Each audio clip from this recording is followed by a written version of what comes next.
These Afar pastoralists are using traditional music to send out a modern message. We can protect our lives by staying with one partner. They are also affirming that they are strong enough to resist the sexual temptations they are exposed to in the region's towns and trading centers.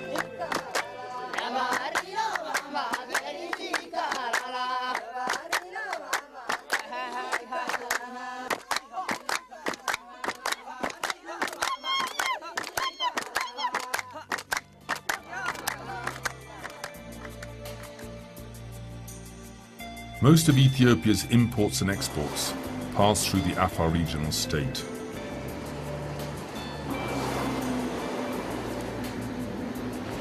Studies have shown that the socio-economic activities associated with the Ethiopia-Djibouti trade route have made a huge contribution to the spread of HIV.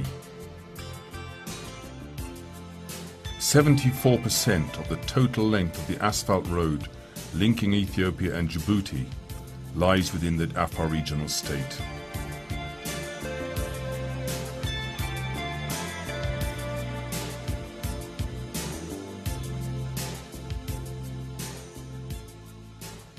Up to 800 heavy trucks daily use this road. Drivers, their assistants and traders take their meals and spend the night at the towns and villages along the road. This has meant an increase in roadside business activities.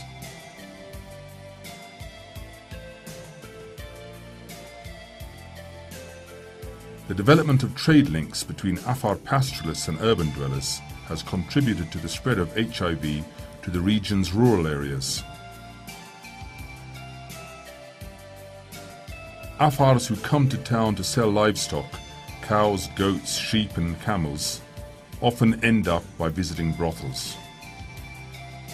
Returning from the market, the Afar livestock traders usually spend the afternoon at chat houses, consuming the mild stimulant popular in the area, and then, putting aside their religious beliefs, finally end up with sex workers.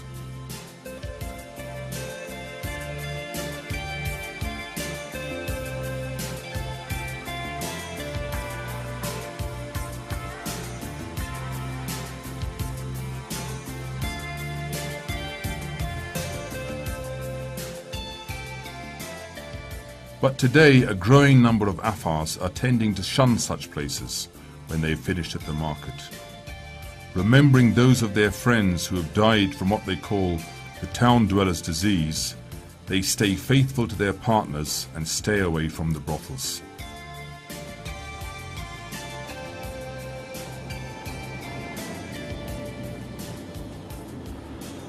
Once they have finished their jobs in the town, they set off early back to their villages to get home before sunset.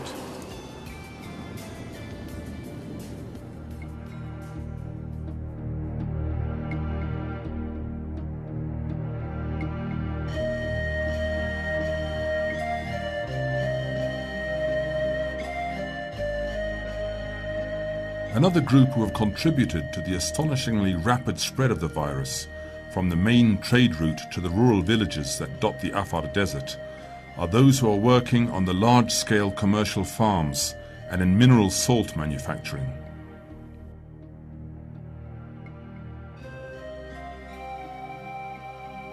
Inevitably, with trade and investment activities comes the expansion of hotels, restaurants and bars.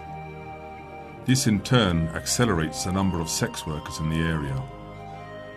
Pastoralists from rural areas who get corrupted by the shadier side of urban life are those who then spread the virus in the rural areas.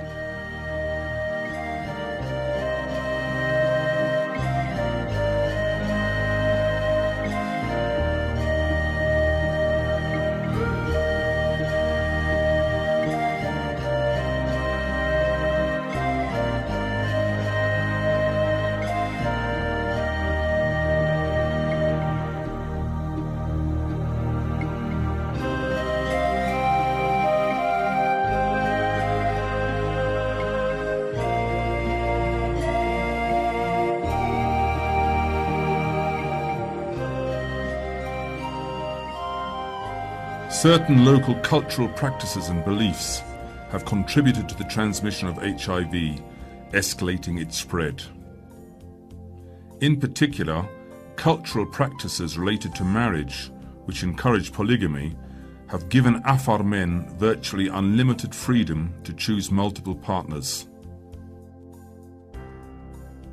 Under a marriage arrangement called Absuma, a man is allowed to get married to a girl who has a blood relationship with his father, while a girl is allowed to get married to a man who has a blood relationship with her mother. Even though he may already be married to other women, custom and culture allow the Afar man to marry any girl that captures his heart under the Absuma system.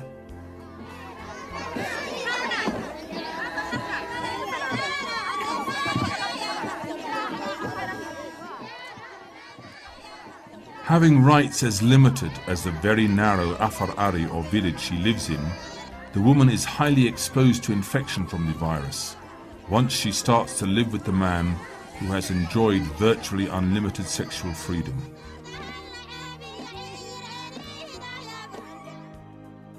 The two Absumas who have been married to the Afari bridegroom, now getting married with his nephew, are here in the Afar Ari.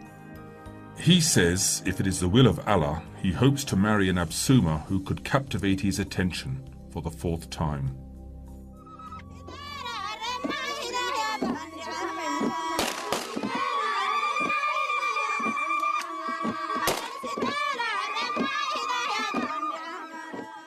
Just as the root of a plant goes deep into favorable soil, some traditional practices have created conducive conditions for the spread of HIV in the pastoralist community.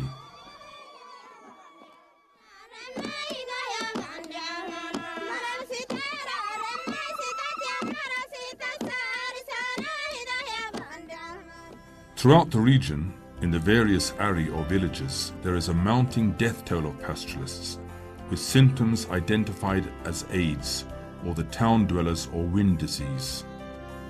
All the indications are that the epidemic is spreading. In Afar communities where either the husband or the wife who got married under the Absuma system dies from whatever cause, including an unidentified disease, the husband is supposed to marry the sister of his late wife and the wife her husband's brother. In addition to the general ignorance and lack of awareness about the epidemic, the failure to take premarital blood tests as well as marriage relations within families have aggravated the spread of the virus. 3 years ago, she lost her first husband, whose cause of death was unknown. Following the blood test she took after getting married to her second husband, she was identified as HIV positive. People told me that I should have taken HIV testing or to leave my second husband, for he was tested HIV positive. So I went to a health center for the test there, and I was told that I am positive. Since then, I have been taking antiretroviral drugs from a health center in Dupti town.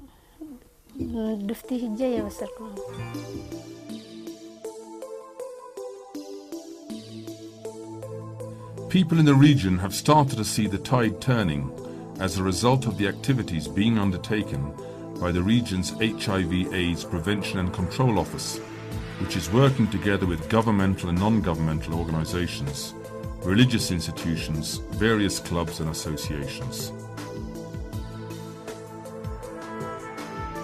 The Afar region's geographical location, physical characteristics and backwardness constitute the major obstacles to raising awareness and educating people on the issue throughout the state. Employees of the HIV/AIDS Prevention and Control Office reach Afar villages after long and tiring journeys. Most of the villages are not accessible by car and even on foot are very difficult to get to.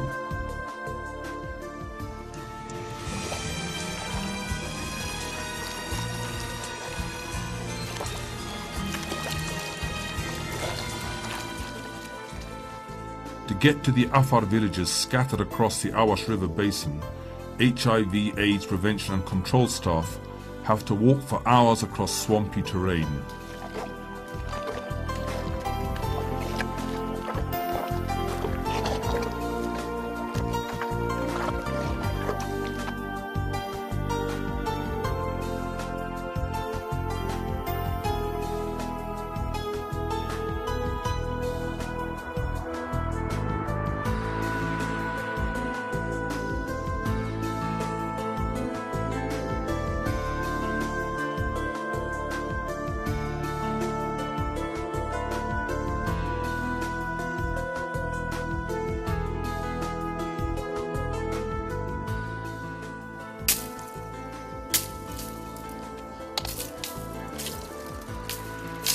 After a long journey over rough desert tracks, the AIDS awareness workers managed to get to the pastoralist villages and provide the awareness and education message.